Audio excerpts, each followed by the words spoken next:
उच्चतम न्यायालय के मुख्य न्यायाधीश बनने के लिए उच्च न्यायालय में कितने वर्ष का कार्य अनुभव आवश्यक है? तो ये 10 वर्षों का। सर्वोच्च न्यायालय अथवा उच्च न्यायालय के न्यायाधीश को के साक्ष्य पेश करने पर ही निष्कासित किया जा सकता है दुर्व्यवहार अयोग्यता का।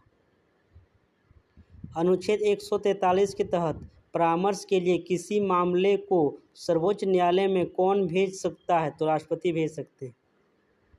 सर्वोच्च न्यायालय के न्यायाधीश वर्ष की आयु में सेवानिवृत्त हो जाते 65 वर्ष की आयु में।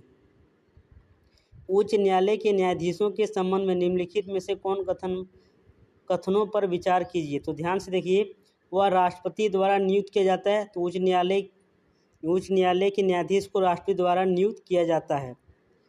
उन्हें राज्य के राज्यपाल द्वारा पद की शपथ दिलाई जाती है। तो ये सही है। वह भारत के मुख्य न्यायाधीश को अपना त्यागपत्र, ध्यान से देखिए, जो इसका नियुक्ति करवाता है उसी को त्यागपत्र दे सकता है। तो ये सीधे सुप्रीम कोर्ट कैसे पहुंच जाएगा? तो ऑप्शन तीसरा गलत है। इसका राइट आंसर हो जाएगा 1 और 2।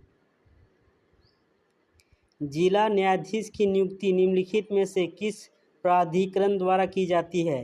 तो जिला न्यायाधीश की नियुक्ति की जाता है राज्यपाल के द्वारा। इनमें से क्या भारत के सर्वोच्च न्यायालय के क्षेत्राधिकार में नहीं आता है?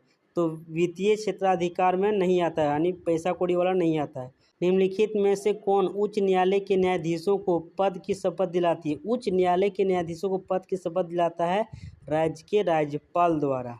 भारत के संविधान के संदर्भ में अनुच्छेद 130 में निम्नलिखित में से कौन सा प्रावधान है? तो 130 में है सर्वोच्च न्यायालय की कुर्सी।